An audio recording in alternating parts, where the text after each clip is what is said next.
नीतीश कुमार को लेकर हर समय एक चर्चा बनी रहती है कि वो कब पलटी मार जाएं, किसी को खबर नहीं होती। नीतीश के फैसले की जानकारी उनके सहयोगियों तक को नहीं होती है, जब नीतीश सहयोगी को छोड़कर दूसरे पाले में चले जाते हैं। इसलिए नीतीश को लेकर विपक्ष और सहयोगी दोनों ही सचेत रहते हैं। इस समय तो नीतीश को लेकर चर्चाएं कुछ ज्यादा चल रही हैं, क्योंकि बिहार में 6 महीने में ही अब विधानसभा के चुनाव होने हैं। चुनाव से पहले महागठबंधन और एनडीए में सीट बंटवारे से लेकर सीएम फेस को लेकर मंथन चल रहा है। और अभी तक जो हालात दिखाई दे रहे हैं उसमें एक चीज तो साफ दिख रही है कि दोनों ही गठबंधन सीएम फेस का ऐलान करने को तैयार नहीं दिख रहे हैं। महागठबंधन में तेजस्वी यादव सीएम फेस तय माने जा रहे हैं, लेकिन उनके नाम पर मुहर नहीं लगी है।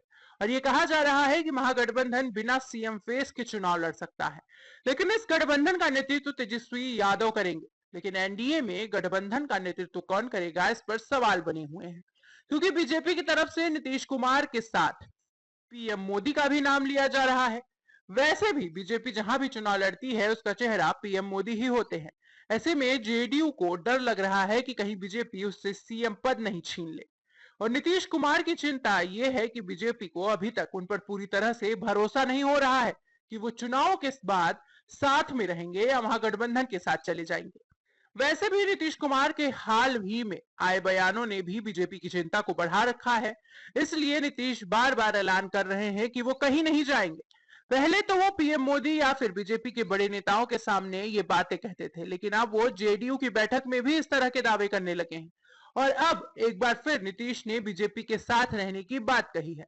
दरअसल पटना में खेलो इंडिया यूथ गेम्स की शुरुआत हुई, उसका उद्घाटन पीएम मोदी को करना था और उनका पटना आने का कार्यक्रम भी तय हो गया था। लेकिन अचानक ही पीएम ने पटना आने का कार्यक्रम रद्द कर दिया और इस कार्यक्रम का वर्चुअली उद्घाटन किया। लेकिन बिहार के सीएम नीतीश कुमार कार्यक्रम में मौजूद थे और उन्होंने एक बार फिर वही बात दोहराई जो वो बार बार कहते आ रहे हैं। नीतीश कुमार ने कहा कि मैं हमेशा यही रहूंगा। मेरी पार्टी ने पहले भी मुझे कई बार यहां वहां भेजा, लेकिन ऐसा दोबारा नहीं होगा। मुझे मुख्यमंत्री किसने बनाया? अटल बिहारी वाजपेयी ने। दरअसल नीतीश कुमार 1990 के दशक के मध्य से बीजेपी के सहयोगी रहे हैं। हालांकि साल 2013 में नरेंद्र मोदी के प्रधानमंत्री पद के उम्मीदवार बनने के बाद नाराजगी जताते हुए उन्होंने एनडीए से नाता तोड़ लिया था। इसके बाद उन्होंने साल 2015 में आरजेडी अध्यक्ष लालू प्रसाद यादव के साथ महागठबंधन बनाकर चुनाव लड़ा और सफलता भी पाई, लेकिन यह गठबंधन ज्यादा समय तक नहीं चला और 2017 में नीतीश कुमार ने एक बार फिर बीजेपी के साथ एनडीए गठबंधन में आ गए। यह साझेदारी 2022 तक चली, जब उन्होंने एनडीए छोड़कर फिर से महागठबंधन में वापसी की और बीजेपी पर जेडीयू को तोड़ने की साजिश का आरोप लगाया।